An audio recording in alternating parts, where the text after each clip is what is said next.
fired from my job, but received a year's worth of pay and got my boss fired.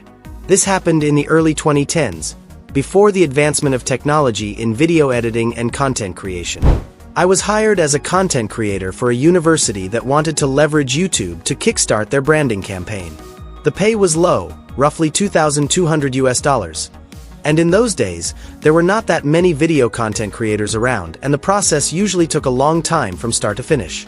I was hired, and on my second day, my manager presented my KPI of 85 3 to 10-minute videos in 52 weeks, which was impossible for a one-man team in those days. This meant I had to do the scripting, producing, casting talents, shooting videos, composing music. They were too cheap to pay for a royalty-free music subscription, and editing. All of which I had to use my own equipment and software because their cameras and computers were so old, they simply couldn't handle the strain of even doing things in 720p, much less 1080p.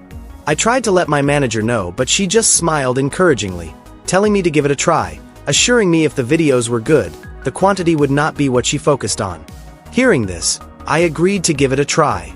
My manager treated me well in the first month, however. One day when she found out I was a smoker, her attitude changed overnight. A colleague had actually done a facepalm when I told her about it, and she let me know that the manager hated smokers and often advocated to get them fired.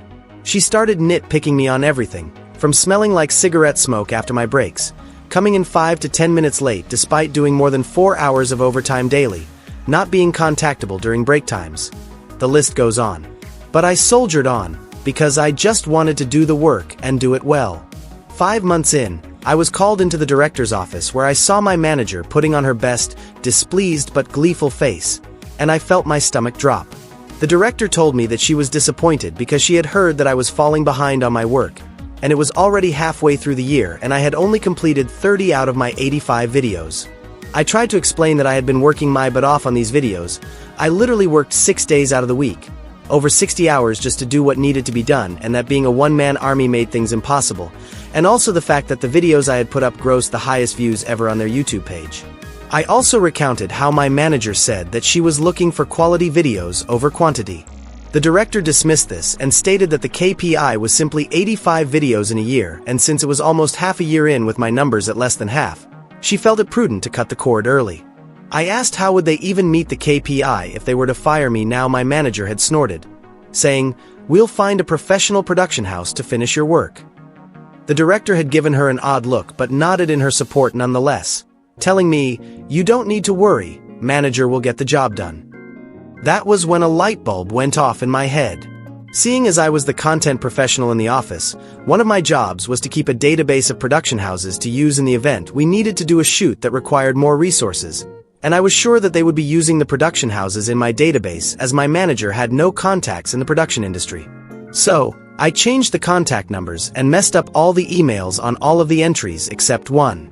The one, I had a friend working as a junior director, not an assistant director, but a director assigned to smaller video projects. I gave him a call and told him of my plan, and sure enough within 2 days, they were called to come in to pitch. I told him that I had a plan that was a win-win for us. It would instantly help him and put him on the fast track to a director position by bringing in that much business to his production house, and it would also benefit me financially. I would teach him exactly how to pitch to win over the boss and the director, and in turn, his company would pay me a standard finder's fee of 15%. He agreed instantly and immediately put me on the line with his general manager, who upon realizing this was to be 6 months of work for a high 6-digit payout, instantly agreed and drew up a contract. As it turns out, after I gave them a metaphorical, step-by-step playbook, they were the perfect fit, somehow understanding the needs and style of the university as well as the sort of themes the university wanted to feature. The director and my former boss were amazed that my friend's production house was so familiar with their content that they signed them up on the spot. Now, even back then, using a production house back then was not cheap. Each video that they produced could cost double to triple my monthly salary given that they had specialized people for each function: producer, director, director of photography, gaffer, sound person, video editor, assistant director, production assistants, etc. But this meant that they could complete a video every 2 to 3 days. So yes, they produced 50 videos in a span of 4 months for over 100 months of my salary, and I sat back and collected the healthy 15%, which was about 15 months of my salary. This allowed me to put money aside for a holiday, and the rest to further my studies with a respected film school overseas. I thought my plan ended here and I had gotten back at my former bosses.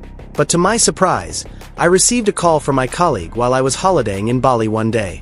This was the same colleague who had face-bombed when I told her that my manager had found out that I was a smoker. She told me that my former manager had been fired and my director given a massive blasting by the chancellor of the university. The content creation project which I was hired for was only given a budget equating to about a year and a half of my salary, and they had exceeded that budget by over 10 times. My former manager was so desperate to ensure that her content creation project could be completed that she had thrown caution to the wind, paying anything to get the job done so that she could show my director that she had completed the project and had approved the massive spend without getting consent from the director. So that is how I got my friend a super fast promotion to a full director in his production house, and a year of pay after getting unfairly fired from my job. Hope you enjoyed today's story. If so, like this video and subscribe for more videos like this one. See you in the next video.